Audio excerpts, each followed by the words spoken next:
సూర్యుడు నీపై ఉదయించును, ఆయన రెక్కలు ఆరోగ్యమునిచ్చెను. నీతి సూర్యుడు నీపై ఉదయించెను, ఆయన రెక్కలు ఆరోగ్యమునిచ్చెను. దేవుని బిడ్డలారా, లోకంలో జీవిస్తున్నటువంటి మనము గ్రహించవలసిన విషయాలు ఎన్నో ఉన్నాయి, కానీ కొందరు మాత్రమే గ్రహిస్తారు. గ్రహించిన వారు కూడా ఆగిపోతారు. సాగిపోయేవారు మరి అందులో చాలా తక్కువ. ఎందుకునంటే లోకములో దేవుని నీతిని ప్రేమించక స్వనీతి క్రియలను ఎక్కువగా ప్రేమిస్తారు మనుషులు.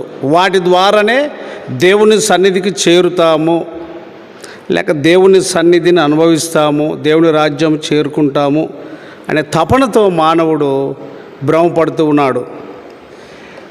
కానీ దేవుని యొక్క వాక్యము అలాగున ఒప్పుకొనటలేదు. స్వనీతి క్రియలను ప్రభు ఒప్పుకోడు. దేవుని నీతి అనగా తన నీతి తనకే ఆధారం. అందుకొరకే మనం ఒక మాటను జ్ఞాపకం చేసుకుందాం. తీతు పత్రిక 3వ అధ్యాయము 5వ వచనం చూడండి. దేవుని పరిశుద్ధ గ్రంథంలో నుండి తీతు పత్రిక 2వ తిమోతి అయిన తర్వాత 3వ అధ్యాయము 5వ వచనము. మనము నీతిని అనుసరించి, అది బాగా గుర్తుపెట్టుకోవాలి ప్రతి ఒక్కరు.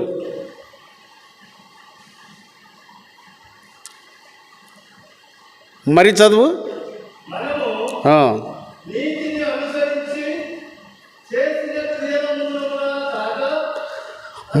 చాలా అటు వరకు ఉండని. మనము నీతిని అనుసరించి చేసిన క్రియల మూలమున కాక, స్వనీతి ఎవరికి క్షేమం ఇవ్వదు. స్వనీతి స్వప్రయత్నము ఎవరికి సమాధానం ఇవ్వదు. ఎందుకొరకు అనంటే, మనం ఒకసారి ఆలోచన చేస్తే ద్వితీయోపదేశకాండము 9వ అధ్యాయము 7వ వచనాన్ని చూడండి, ఏమని ఉందో.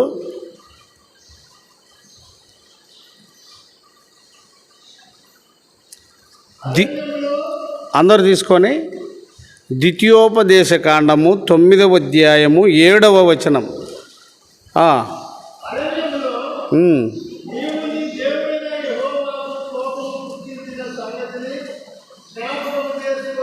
ఆగాలి అక్కడ. ఇశ్రాయేలు ప్రజలతో మాట్లాడుతున్నాడు.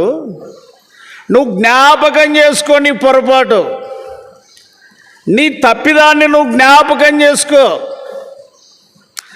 దేవునికి నీవు ఎంత వ్యతిరేకంగా, దేవుని నీతిని ఎంతగా ద్వేషించి చూసినా, ప్రేమించినా, అనుభవించినా మానవుడు స్వనీతిపరుడే. 7వ వచనం అందరూ చదవండి గట్టిగా.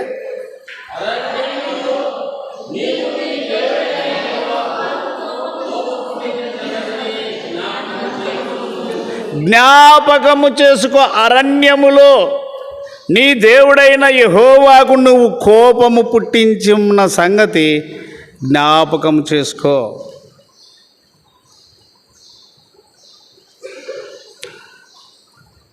మానవుని యొక్క నీతి ఎటువంటిది అంటే హెచ్చించుకునేది, తోటి వారిని తృణీకరించేది. మానవుని నీతి తన్ను తాను హెచ్చించుకునేది, తన్ను తాను మెచ్చుకునేది, ఇతరులను తృణీకరించేది. ఇది చాలా బాధకరమైన విషయం. 5వ వచనం మరలా చదవండి.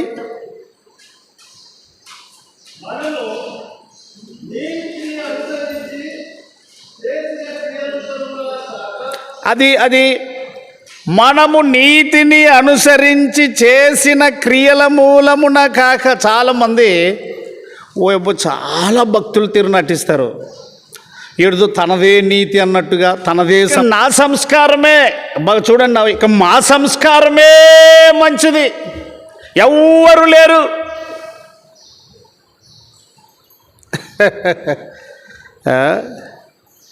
ఇటువంటి మనుషుల దగ్గర దేవుని నీతి ఉండదు. మనుషులు సమాధానంగా కలిసి జీవించలేరు. నాకు ఒక మాట స్పష్టంగా నా కళ్ళకు కనబడుతూ నన్నే పిలిచినట్టుగా ఉంది. అది నీకేమనిపిస్తుందో నాకు తెలియదు, ఒక్కొక్కరికి ఏమనిపిస్తుందో నాకు తెలియదు, మరి అందరికీ ఏమనిపిస్తుందో నాకు తెలియదు. అది నన్నే పిలిచినట్టుగా ప్రార్థన చేసేటప్పుడు, జ్ఞాపకం చేసుకునేటప్పుడు, ఒకవేళ మంచం మీద కూర్చున్నా, కుర్చీ మీద కూర్చున్నా, ధ్యానం చేసేటప్పుడు ఆ మాట నా కళ్ళ ముందు కనబడుతూ నన్నే పిలిచినట్టుగా, అంటే నువ్వు పాపివి అని నన్ను ఒప్పించినట్లుగా. చూడండి ఆ మాట ఎంత చక్కగా ఉంది. మత్తయి సువార్త 9వ అధ్యాయము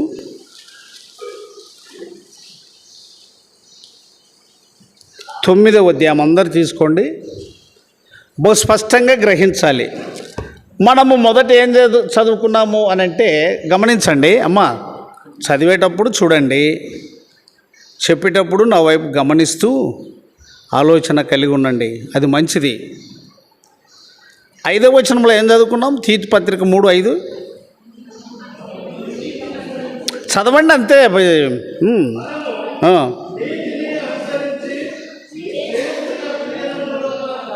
చాలు. మనము నీతిని అనుసరించి చేసిన క్రియల మూలమున కాక. మనము అంటే ఇంక అందరూ ఉన్నాం దాంట్లోన. ఒకడు ఎక్కువ, ఒకడు తక్కువ, ఇంకొకడు ఇంక కురస, ఇంకొకడు ఇంకొక రకంగా. ఒకడు అంటాడు నేను పుండుకూర తినను కాబట్టి బలి నీతిమంతుడు అంటాడు. ఇంకొకడు అంటాడు నేను మాంసం తినను కాబట్టి నేను బహునీతిమంతుడు అంటాడు. ఇంకొకడు అంటాడు నేను చల్లనీళ్ళు తాగను కాబట్టి నేను బహునీతిమంతుడు అంటాడు. ఇంకొకడు అంటాడు నేను ఎవరిని తిట్టను కాబట్టి నీతిమంతుడు అంటాడు. ఇంకొకడు అంటాడు నాలాగా నీతి క్రియలు చేసేటోడు ఎవడు లేడు అని అంటాడు. అక్కడ వాక్యము ఏమని అంటుందంటే, మనము నీతిని అనుసరించి చేసిన క్రియల మూలమున కాక.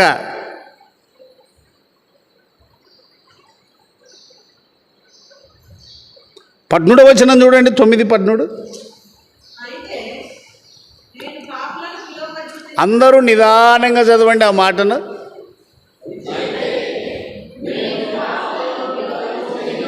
అక్కడ ఆగుదాం, మరలా చదవండి.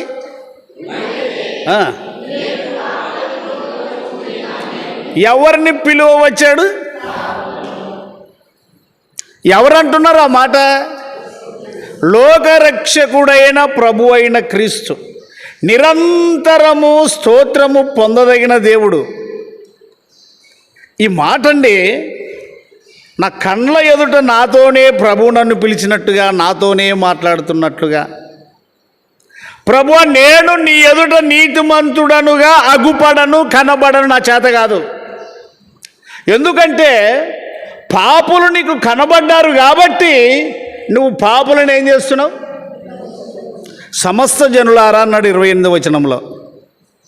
మత్తయి 11:28లో ప్రయాసపడి భారం మోయుచున్న సమస్త జనులారా మీరు నా ఎదుకు రండి అని అన్నాడు. ఇక్కడేమన్నాడు అని అంటే, నేను ఎవరిని పిలువ వచ్చి తిని ఎవరిని పిలువలేదు? నీతిమంతులు లేరు. రోమా 3:11.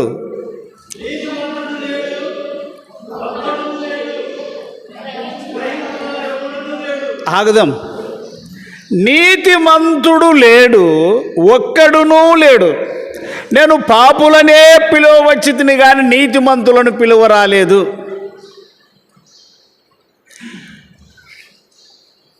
చాలా వరకు మనుషుల మధ్య ఉన్న విభేదము, విభిన్న మనస్తత్వము ఉండబట్టే ఒకరికి సమాధానం లేదండి. ఏమక్క అక్కయ్యతో మాట్లాడవంటే వాళ్ళు సరైన వాళ్ళు కాదండి. ఏటోళ్ళు కాదు.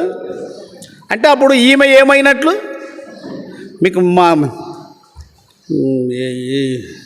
నేను ఈ పొద్దు వచ్చినట్లనా, మీరు ఈ ఆలోచనట్లనా? మీరు ఈ ఆలోచనేది నిజమే, మళ్ళీ వారం దగ్గర రారు.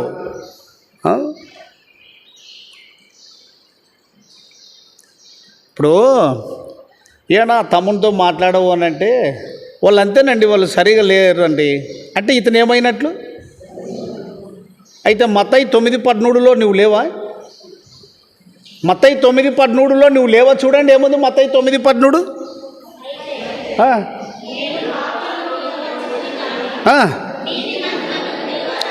అందులో నువ్వు లేవా? రోమా 3:11 నువ్వు లేవా? రోమా 3:11 నువ్వు లేవా? 11లో ఏమున్నది? ఆగండి, 5లో ఏమన్నాడు? 3:5లో ఏమన్నాడు? తీతు పత్రిక 3:5లో ఏమన్నాడు? ఆగు, మన నీతి క్రియల వలన మనకు దేవుని రాజ్యము, దేవుని నీతి దొరకదని గ్రహించుకో.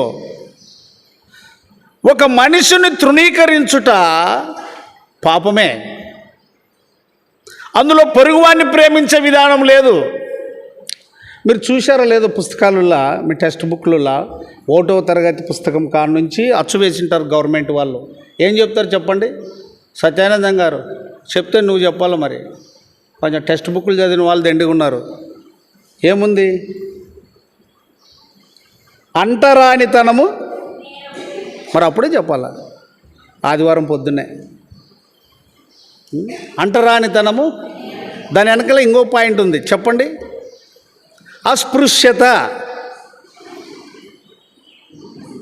అరే చూడలేదా పుస్తకాలలో? నేను బడికే పోకుండా చెప్తున్నా. అస్పృశ్యత పాపము, అంటరానితనం నేరము.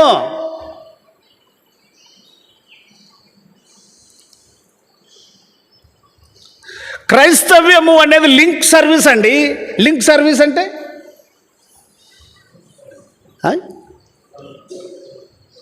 ఏమో నువ్వు ఎట్లా చెప్తావు నాకు వినపడదు. చెవుడు వచ్చేది నాకు ఇప్పుడు. ఎట్లా కలుపుకొని ఉండేది లింక్ సర్వీస్. ఇప్పుడు దేవుని బిడ్డలారా, అక్కడ కింద ఏముందంటే తీతు 5లో మనము నీతిని అనుసరించి చేసిన క్రియల మూలమున కాక అంటూ దాని పక్కన ఏముంది? ఆ లైన్ పూర్తి చేయండి. అది అరే చదవండి. తీతు 3వ అధ్యాయము 5వ వచనములో మొదటి లైన్ చదువుకున్నాం. మనము నీతిని అనుసరించి చేసిన క్రియల మూలమున కాక అంటూ తన కనిక. తన అంటూ ఎవరు? పిలిచిన దేవుడు. రండి నా యొద్దకు రండి, నేను పాపులనే పిలువవచ్చి తిని నీతిమంతులను పిలువ రాలేదు. నీతిమంతుడు లేడు, ఒక్కడును లేడు.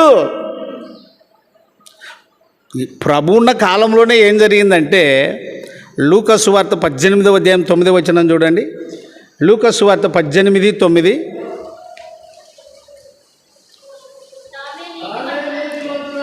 ఎవరు? ఇంకొకరు దాంట్లో కూడా ఉందా? చదవండి ఇంకెవరైనా అన్నా. దానిలోనా? లూకా 18:9. లూకా 18:9 చదువు.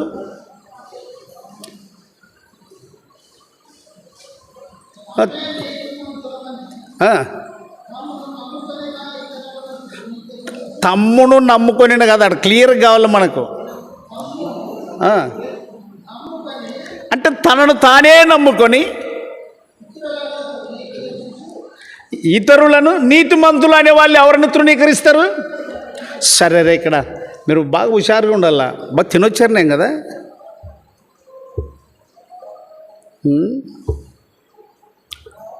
బాగా హుషారుగా ఉండాల.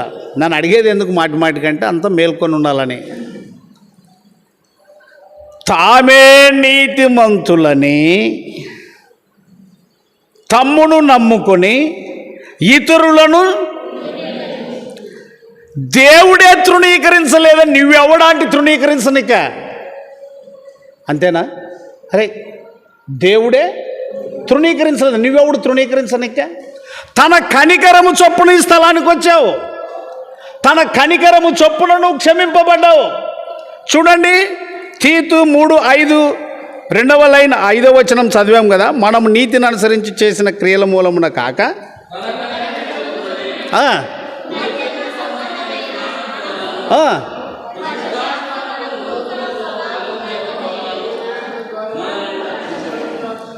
తన కనికరము. మనము అప్పుడప్పుడు పాట పాడుకుంటాం, కనికరమును గూర్చిన పదాలు కలిగిన కొన్ని పాటలు పాడతాం. అందులో ఒక పాట ఇట్లుంది, మీకు వస్తే కానీ నాతో పాటు పాడండి. కనికరము గల దేవుడు మా అందరూ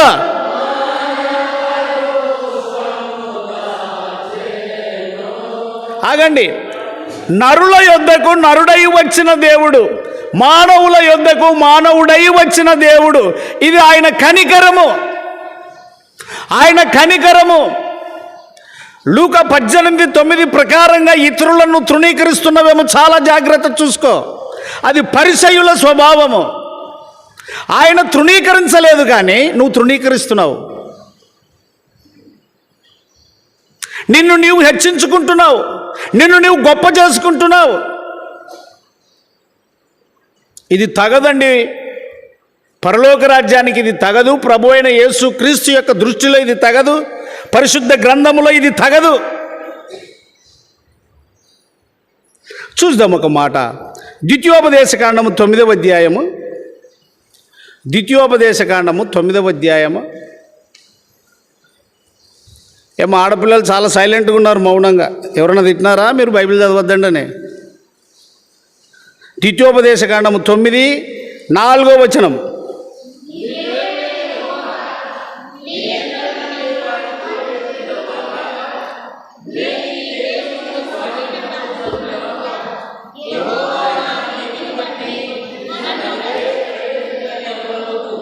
ఎట్లా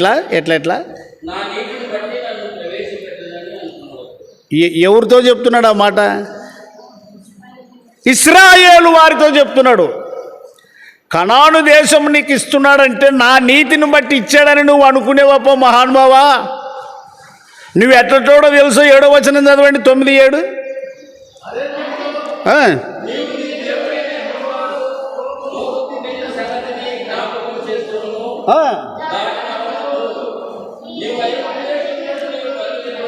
నీవు లోబడని వాడవు, లోబడనొల్లని వారు మీరు, ఎదురు తిరిగేవారు మీరు, తిరస్కరించేవారు మీరు. తోటి వ్యక్తిని ఎవరైతే తిరస్కరిస్తారో వారు దేవుని యొక్క ప్రేమను తృణీకరించేవారు, కనికరము లేనివారు. ఆయనే కనికరము కలిగి రండి అని పిలిస్తే నువ్వు నీతిమంతునిగా తీర్చబడిన తరువాత నేనే నీతిమంతుడు, ఇంకే ఊరు లేరు, నువ్వు నా దగ్గరికి వస్తేనే నీతిమంతుడు, నువ్వు నా గుంపులో కలిసి. ఎవడో నీకు చెప్పింది? ఎవడు నీకు చెప్పింది? ఒక్కరు చదవండి 9:4.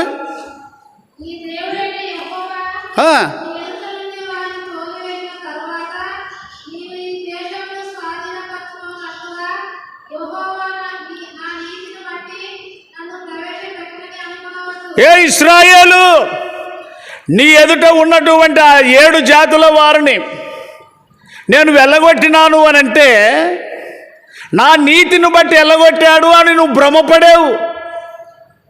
ఇప్పుడు ఎక్కువ అదేనండి, ఇప్పుడు ఎక్కువ అదే.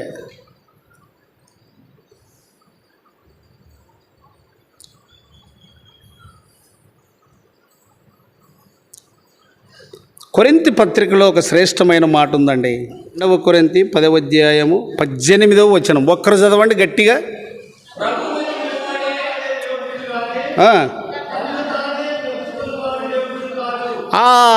మనము లూకా 18:9లో ఒక మనిషిని చూసాం. లూకా 18:9లో ఒక మనిషిని చూసాం. అతడు తను మాత్రమే నమ్ముకొని ఒక అక్క అంటది, ఇప్పుడు నేను చాలా పరిశుద్ధంగా ఉన్నానక్క.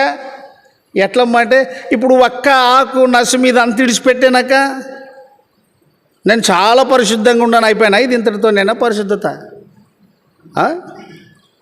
ఇంకొక ఆయనట్టుడు, నేను బీడీలు సిగరెట్లు తాగేది మానేనన్నా, ఇప్పుడు చాలా నీతిమంతున్నాయి, అయిపోయిన వాటన్నిటితోనే.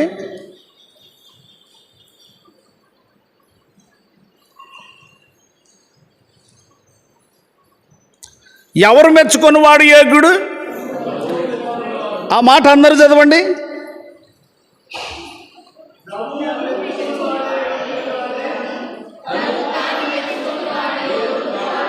నోవహుని ఎవరు మెచ్చుకున్నారండి?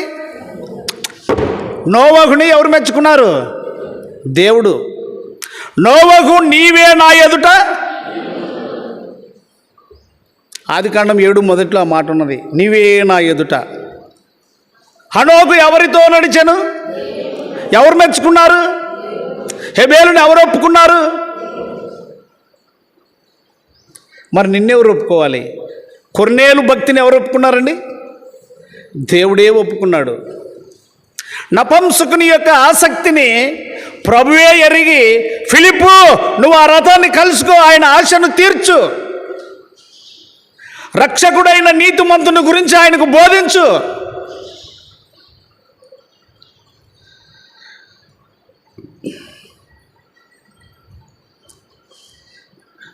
మా ఇంట్లో మేము 6 మంది అండి, తమ్ముళ్ళు అన్నదమ్ములు. ఒక్కొక్కడు నీతి కలిగి ఉన్నాడు. అంటే 6 మంది 6 రకాలు కలిగి ఉన్నారు. నాకైతే యేసయ్య నీతే కావాలి. ప్రభు స్తోత్రం కలుగును గాక. ఆమేన్. ఎవరు నీతి కావాలి? ఆయన ఎవరో తెలుసా? నీతి సూర్యుడు. మలాకి 4:2 నుంచి రండి. మలాకి 4:2 ఆయన ఏమై ఉన్నాడు?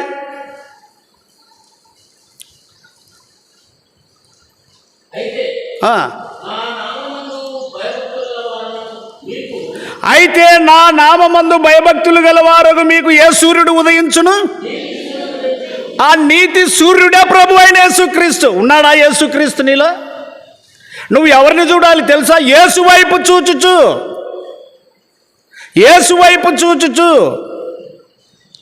నువ్వు ఎవరి వైపు చూస్తున్నావు? చూడండి, ఎబ్రీయులకు రాసిన పత్రిక 12వ అధ్యాయం.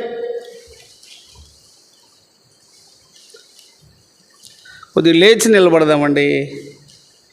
మిమ్మల్ని లేపే దగ్గర నాకు కొంచెం పానం ఒప్పుకున్నట్టున్నది, కసిపిసి అవుతుంది.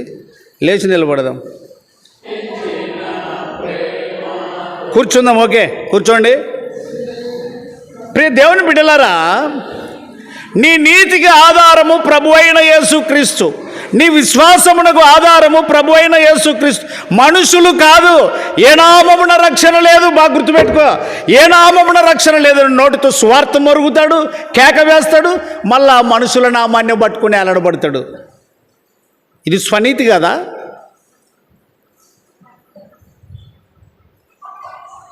వానిదింత ఈయనదింత కలుపుకున్నాక ఒక్కొక్కటో రకం. అమ్మ, నేను అడుగుతా ఆడపిల్లల్ని, అన్నము వచ్చిన చుట్టానికి ప్లేట్ పెట్టినావు, గిన్నె గుగ్గులు పెట్టేవా, ఇంత చట్నీ పెట్టేవా, ఇంత ఆమ్లెట్ పెట్టినావు, 2 మటన్ ముక్కలు పెట్టినావు, 2 చికెన్ ముక్కలు పెట్టినావు, అన్నీ అదింత ఒక 10 కప్పులలో పెట్టినావు. వాడే అది తినాలా? మీకు తెల్లనట్లుండదు అమ్మ. ఇష్టం వచ్చినదే. యాది ఇష్టము? యాది ఇష్టం చెప్పు, బలి చెప్పు. యాది ఇష్టం ఉండేది? వాడు అన్నిట్లో చేయబెట్టి చూడండి మాత్రము నువ్వు తర్వాత తిననే. ఇంకా కడిగి ఏం చేయాలా? అన్నిటికి కాదు కానీ పెట్టడమే తప్పు అన్నట్టు. ఒకటి ఉండగలిగితే సంపూర్ణంగా. కారణం నేను ఎందుకు చెప్తున్నాను ఈ యొక్క దృశ్యాన్ని అని అంటే, విశ్వాసమునకు కర్త యేసు వైపు చూచుచు. నీకు నీతి కావాలన్నా యేసు వైపు చూడాలి. ఇశ్రాయేలు ప్రజలకు అదే చెప్పింది, మీ నీతి మీ యథార్థత హేతువు కాదు నేను కానానివ్వడానికి. ద్వితీయోపదేశకాండం 9:4 మరలా చూడండి, ముందుకు వస్తాం.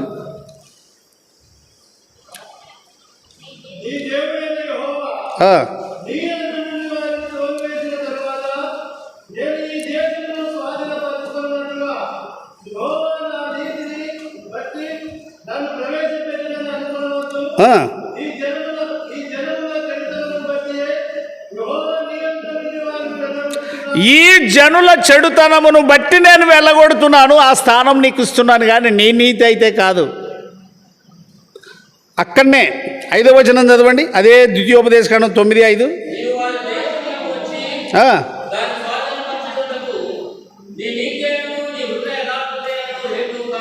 ఏమంటున్నాడు? దానిలోనా ఏమంటున్నాడు? నేను అడుగుతా, ఇక్కడ చూడండి, దరిదాపు కంటే మా నాయన పేరు వినని వారు లేరు. ఈ కర్నూలు జిల్లా వరకు మా నాయన పేరు ఎరగని వారు లేరు. ఓ మోసయ్య అంటే ఓయబ్బా, మోసయ్య అంటే ఓయబ్బా అని ఓయబ్బా అనేటోళ్ళే కానీ ఇంకా వేరే మాట్లాడేటోళ్ళు ఎవరు లేరు. ఎవరన్నా మా అప్పని గురించి మాట్లాడితే ఓర్వు లేనోళ్ళే అంటే ఊదికడ్డి భక్తి కలిగిన వాళ్ళే నువ్వు ఏమన్నా మాట్లాడాల్సినది. అయినను కూడా నా తండ్రిని నేను ఆధారం చేసుకోలే. నా తండ్రిని నేను ఆధారం చేసుకోలే. మా పెద్ద మనిషి నేను ఎన్నడూ మాట్లాడను. ఏ నీతిమంతుడా మీ నాయన? ఏమండి సత్యానందం గారు, మీ నాయన నీతిమంతుడా? మీ నాయన నీతిమంతుడా అని నిన్నే అడిగేది. మీ నాయన దాన్ని చెప్పేకి ఇంత లేటా? మీ నాయన నీతిమంతుడా? ఏ బాటన్నా మీ నాయన నీతిమంతుడా? దానిలన్నా మీ నాయన నీతిమంతుడా? ఏ నోటితో గట్టిగా చెప్పు. ఏ చెప్పు, మీ నాయన నీతిమంతుడా? నీతిమంతుడు లేడు, మళ్ళీ ఎందుకు నీకు అతిశయం? ఎందుకురా నీకు అతిశయమో? అందుకొరకే సంఘము క్షేమాభివృద్ధి చెందట్లేదు. అది విడిపోతుంది, అది పడిపోతుంది.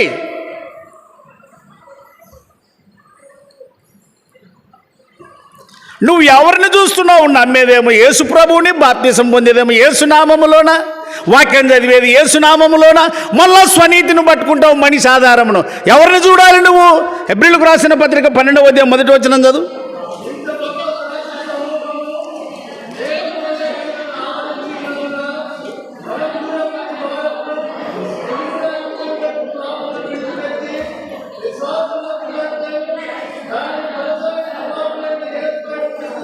ఎవరి వైపు? అగో నా వైపు చూడండి.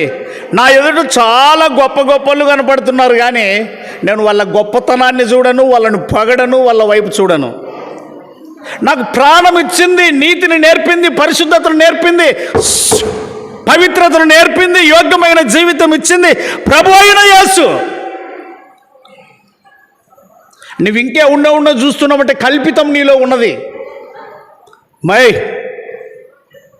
నువ్వు ఇంకెవరినెవరినో చూసి వాళ్ళదింత నంచుకుంటున్నావంటే కల్పితం నీలో ఉన్నది. కల్పితాన్ని ప్రభు ఎప్పుడు ఒప్పుకోడు.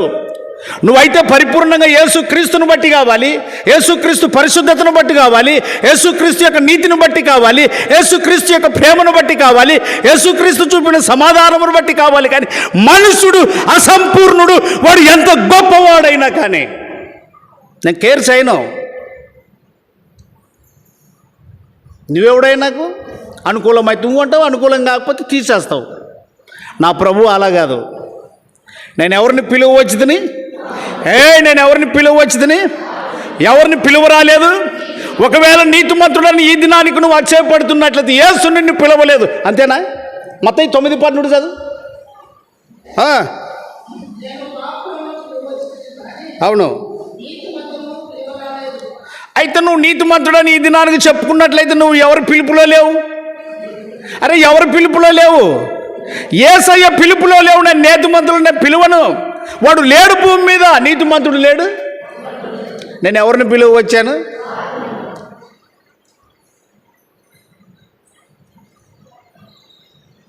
నువ్వు ఎవరి వైపు చూడాలి? యేసు ఎవరికి కర్త? విశ్వాసమునకు కర్తయు. ఎవరి మీద లక్ష్యం ఉంచాలి చూడి. హెబ్రీయులకు రాసిన పత్రిక 3వ అధ్యాయం 1వ వచనం. హెబ్రీ 3 1వ వచనం. ఎవరి వైపు నువ్వు లక్ష్యం ఉంచాలి?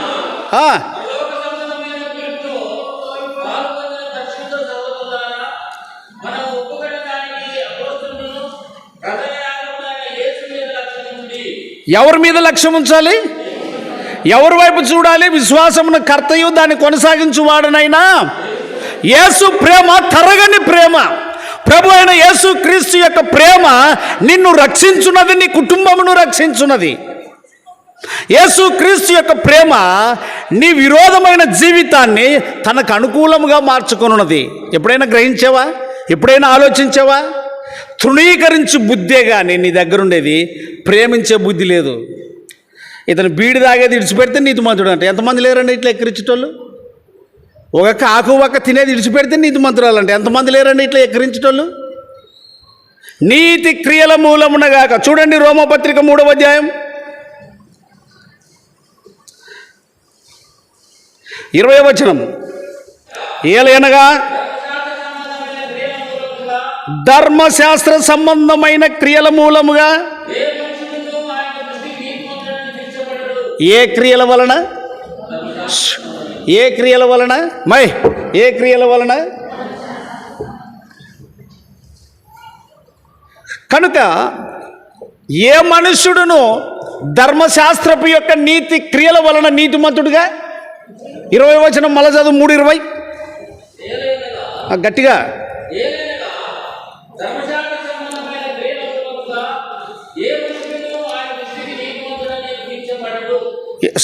పెద్ద సహోదరుడా, ఈ పొద్దుటికి ధర్మశాస్త్ర క్రియల సంబంధంగా నువ్వు నీతిమంతుడని అతిశయపడినట్లయితే క్రీస్తులో లేవు.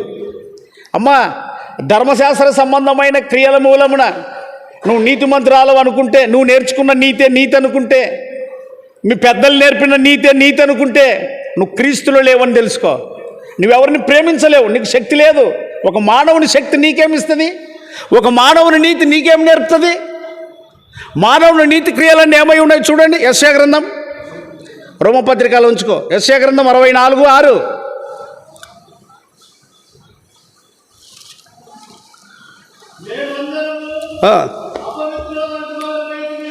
అందరు తీసుకొని ఒక సెకండ్. యెషయా గ్రంథము 64:6. రుతమ్మా పోయిరాపో, ఆ వాకిలి కాడ పెట్టాడు కూర్చో బుజ్జి అని చెప్పిరాపో. పోయమ్మా, లేకుంటే ఆ సంచిలో పెట్టరా, ఇంట్లోకి తీసుకొస్తారు. అది చదవండి. మేమందరం అంటే ఎవరెవరు?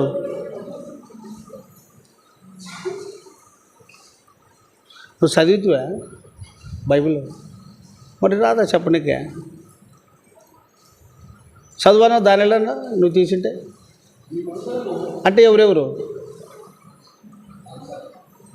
ఏసేపు చదువు.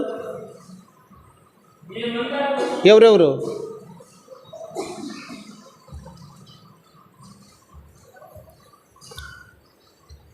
సుజాత చదువు. ఎవరెవరు? మేమందరం అంటారు కానీ ఎవరెవరు అంటే ఏం చెప్పరు? ఏం లేదు చదువు.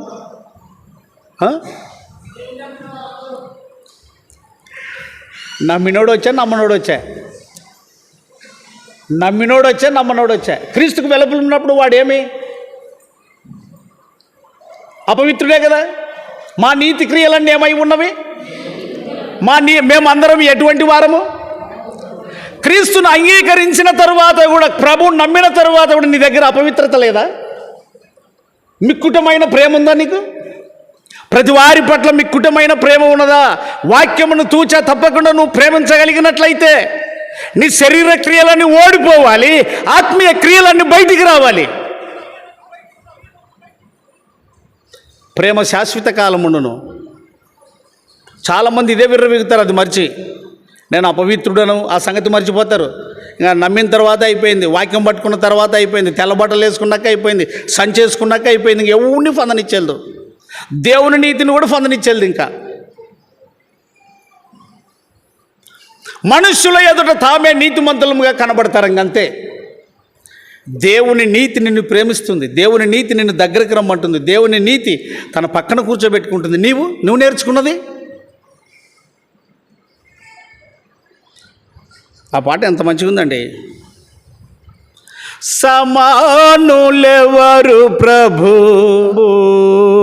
ఎవరయ్యా నీతో సమానులు? ఎవరు నీతో సమానులు?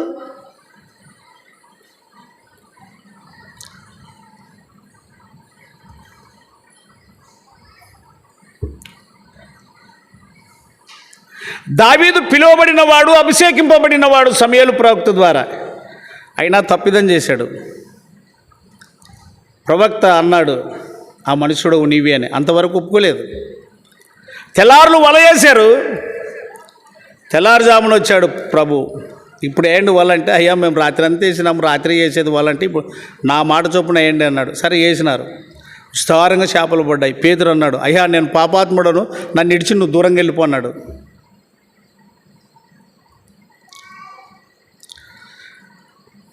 జక్కయ్య ప్రభు వచ్చిన తర్వాత అన్నాడు, అయ్యా నేను అన్యాయస్తుణ్ణి అని ఒప్పుకున్నాడు. అన్యాయం లేదా నీ దగ్గర? ఇప్పటి వరకు పాపం లేదా నీ దగ్గర? మిక్కుటమైన ప్రేమ ఉన్నదా? ఎప్పుడు ఘర్షణ ఉంటుందండి, ఎప్పుడు ఘర్షణ. నీలో ఘర్షణ, పోరాటం. ఒకటి వద్దని, ఒకటి చెయ్యని, ఒకటి వద్దని. శరీరం చెయ్యని, ఆత్మ వద్దని. ఆత్మ చెయ్యనిది, శరీరం వద్దని. ఘర్షణ, పోరాటం. పౌలు అంటాడు, ఈ రెండింటి మధ్య నేను ఇరుకుబడి ఉన్నాను అని. పరిపూర్ణంగా క్రీస్తు యొక్క ప్రేమను ఎరిగి ఉన్నావాను? అందుకొరకే మనం చూడగలిగితే రోమపత్రికలో 3వ అధ్యాయం 20వ వచనం చదువుతూ 22వ వచనానికి వద్దాం. 20వ వచనం చదవండి ఒకరు.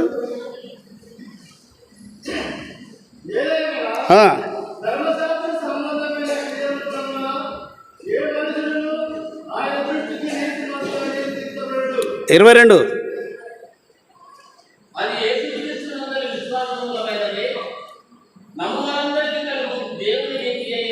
ఎట్లా యేసుక్రీస్తునందలి విశ్వాసమూలమైనదై నమ్ము వారందరికీ, అంటే విశ్వసించిన వారందరికీ దేవుని నీతి అయి ఉన్నది. యేసుక్రీస్తునందు విశ్వసించిన ప్రతి వారికి. చూడండి,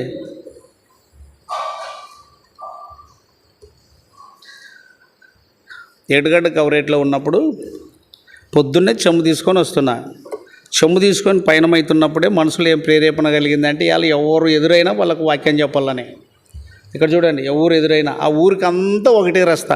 వర్షం వచ్చిందంటే ఇంకా కింద పడి లేచినాడంటే వాడు పందో, ఎంపగొడ్డో, ఎద్దో ఏది గుర్తుపట్టనికి రాదు. ఊరికే ఒక రస్తా. ఇంక ఎవరు ఎక్కడ పోనీకి లేదు, ఊరికే ఒక రస్తా. కనీసం అంటే అర్ధ ఫర్లాంగ్ దూరం ఉంటుంది. ఒకడు త్రిశూలం పెట్టుకొని గలగంట కట్టుకొని యంగ్ యవనస్తుడు, కోరమీసాలు అన్నీ ఉన్నాయి. అక్కడ బస్టాండ్ దగ్గర నుంచే గలగంట కొట్టుకుంటూ పాట పాడుకుంటూ వస్తాడు. నా తీర్మానం ఏమి, ఎవరు కనపడితే వాళ్ళకి చెప్పాలని. ఆ మంచి నేను మధ్యలో ఎదురయ్యాం. అన్నా కొంచెం ఆగు అన్నానన్న. ఏంటికి అన్నాడు. యేసుప్రభుని నమ్ముకుంటే వాడు ఏమన్నాడంటే త్రిశూలం తీసుకొచ్చి పొడుస్తా చూడరా. ఒకడు యేసుప్రభు అంటాడు, ఒకడు వెంకటేశ్వరు అంటాడు, ఒకడు ఇంకొకడు అంటాడు. ఏమరా ఎవరికి వచ్చినట్లు వాడు చెప్పేది. అన్నా ఉన్నది చెప్పి నోరు మీరా. వాళ్ళలో ఉన్న తేడాలు మనలో కూడా. మా గుంపుకి వస్తే, మా దగ్గరికి వస్తే మేమే నీతిమంతులం, మా బోధే నీతి, మాది కరెక్టు. ఎవడరా నీకు నేర్పింది? అది ఏమని చెప్తుంది చదవండి, 22వ వచనం. అది యేసుక్రీస్తునందలి విశ్వాసమూలమైనది. యేసుక్రీస్తునందు విశ్వాసం ఉంచినందుకే ఇటుకు వచ్చినది. మిమ్మల్ని అందరిని అడిగితే కూడా అదే మాట చెప్పేది. దేవుని నీతి దేనిని అనుసరించి వచ్చినదై. 22 మళ్ళీ చదువు.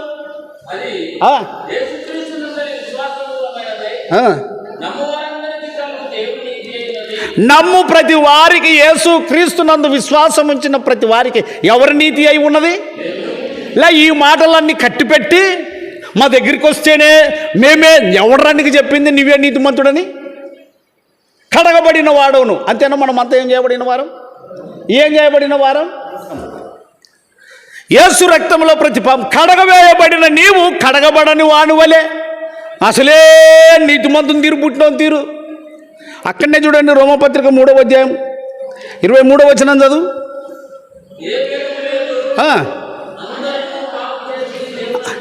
అందరంటే అందరూ నేను నీతిమంతుడంటే అవుట్, నువ్వు అయిపోయినావు ఇంక అంతే. ఎక్కడ ఆ మాట మనకు కనపడుతుందంటే 21 చదువు. 3:21.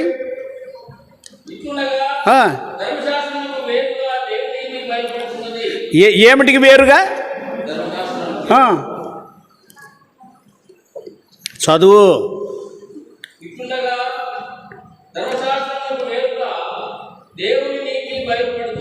ఇంకా ఏమని 22లో యేసుక్రీస్తునందు ఎవరైతే విశ్వాసం ఉంచుతారో, యేసుక్రీస్తుని ఎవరైతే అంగీకరిస్తారో, రెచ్చగొట్టద్దు, తప్పుడు బోధలు చేయొద్దు, వక్ర బోధలు చేయొద్దు, వక్ర ఆలోచనలు పెట్టుకోవద్దు, ఎవడో చెప్పిన ఉద్దర మాట పట్టుకోవద్దు, యేసయ్య చెప్పిన నగదు మాట పట్టుకో, ఒరిజినాలిటీ పట్టుకో, షూరిటీ పట్టుకో.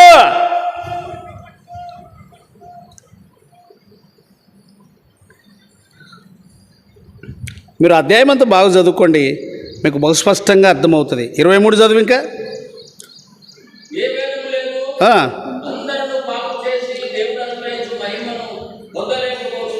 అందరంటే ఎంతమంది?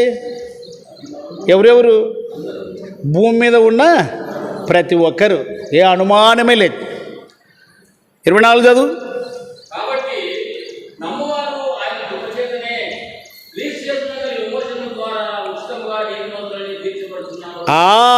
నా 24 అందరు చదవండి ఒకసారి.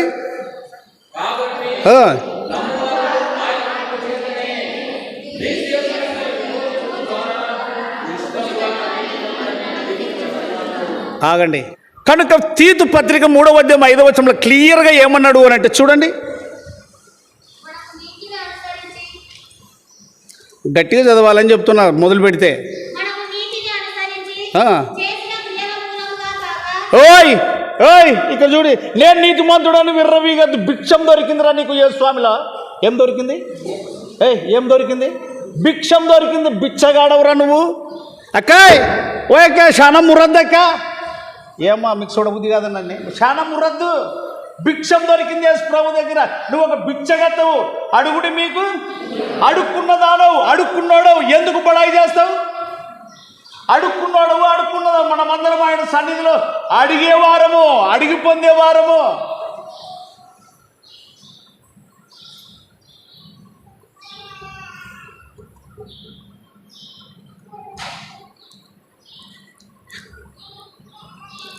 మళ్ళీ చదవమ్మ 28. రోమ 3:28.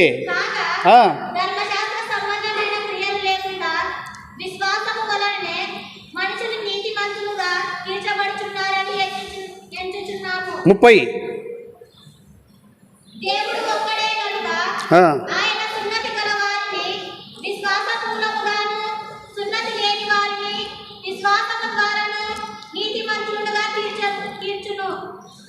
ఇప్పుడు స్పష్టంగా చదవాలమ్మా. అది ఇంకోటి చదవండి బాగా గట్టిగా.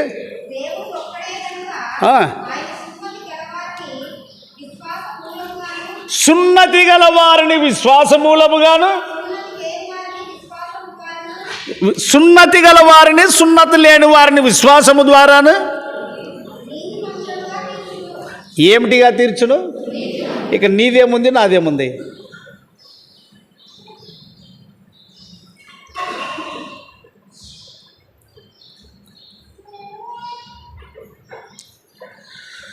కాబట్టి ముగించే ముందు చెప్తున్నా, ద్వితీయోపదేశ కాండము 9వ అధ్యాయంలో 4, 5, 6 వచనాలు మీరు బహు చక్కగా రౌండ్ చేసుకోండి. ఆడ ఇశ్రాయేలు ప్రజలతో అంటున్నాడు, మీ నీతి మీ యథార్థత హేతువు కానే కాదు. నేను మిమ్మల్ని బట్టి కాదు నేను ఇచ్చేది, వాళ్ళ చెడుతనమును బట్టి వాళ్ళని త్రోలి వేసి మిమ్మల్ని ఆడ ఉంచుతున్నా, చాలా జాగ్రత్త అంటున్నాడు. కాబట్టి తామే నీతిమంతులని, ఇతరులను తృణీకరించే బుద్ధి నీకు ఉండకూడదు, నాకు ఉండకూడదు, మనందరికి ఉండకూడదు.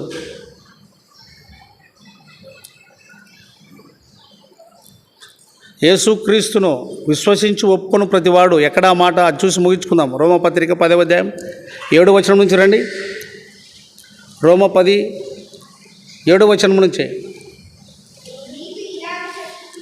6 నుంచి రమ్మా. గట్టిగా చదవాలి, నేర్చుకోవాలి బాగా. అయితే విశ్వాసమూలమగు నీతి ఇలాగు చెప్పుచున్నది, ఎవడు పరలోకములోనికి ఎక్కిపోవును,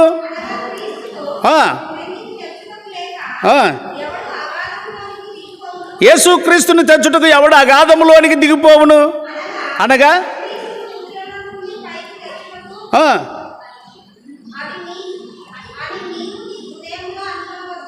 ఇంకా వాక్యము నీ యొద్దను, నీ నోటను, నీ హృదయంలోను,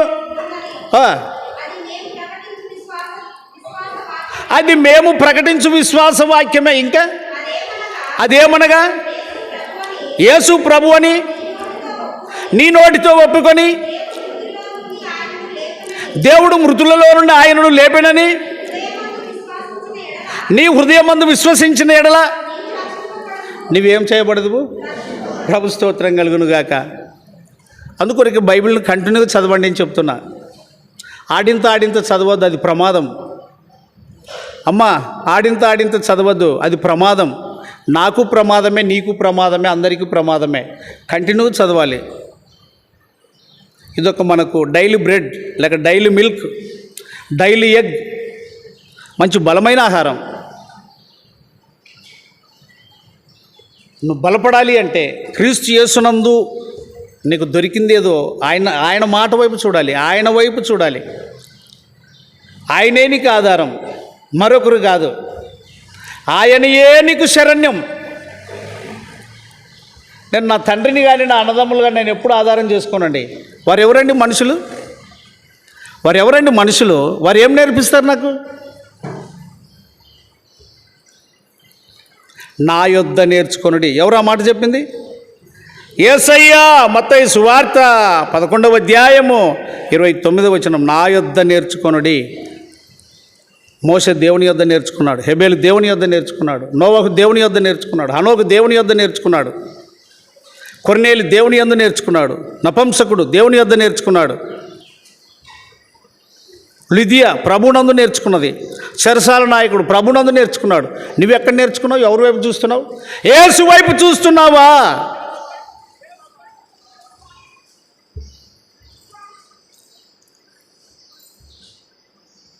యోహాను సువార్త 15వ అధ్యాయం 5వ వచనం చూడండి, ఏముంది?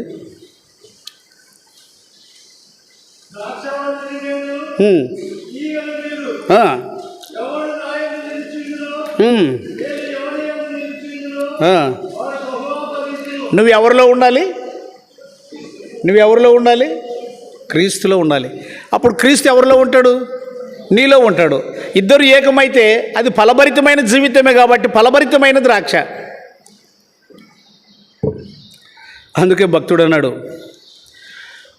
నీ పాదం రొక్కేదన్ నిత్యము స్తుతించి నిన్ను పాడి కీర్తించేదను యేసయ్యా.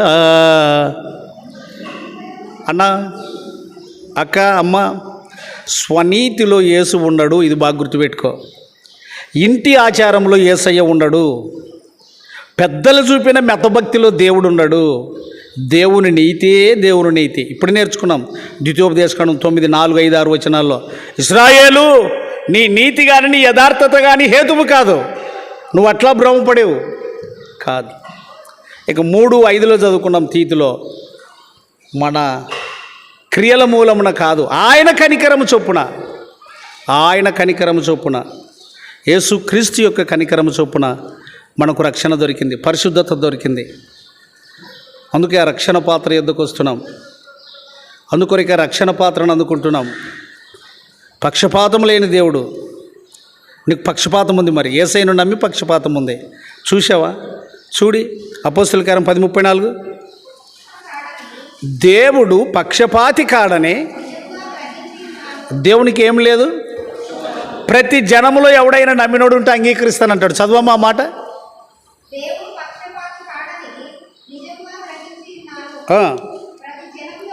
అంటే ఏ జనంలోనైనా సరే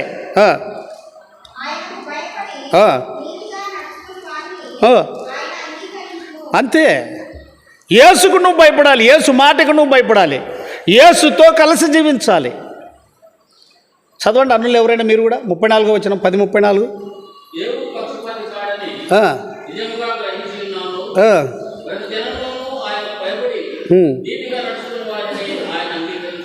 ప్రతి జనములోనూ నీతిగా ఆయనకు భయపడి ఎవరైతే జీవిస్తారో వారిని అంగీకరిస్తాడో, ఆయన ఒప్పుకుంటాడు. చదువు దానిలో ఏమంటాడు? 10:34. పేతురు ఆ మాట ఒప్పుకుంటున్నాడు. ఇంకా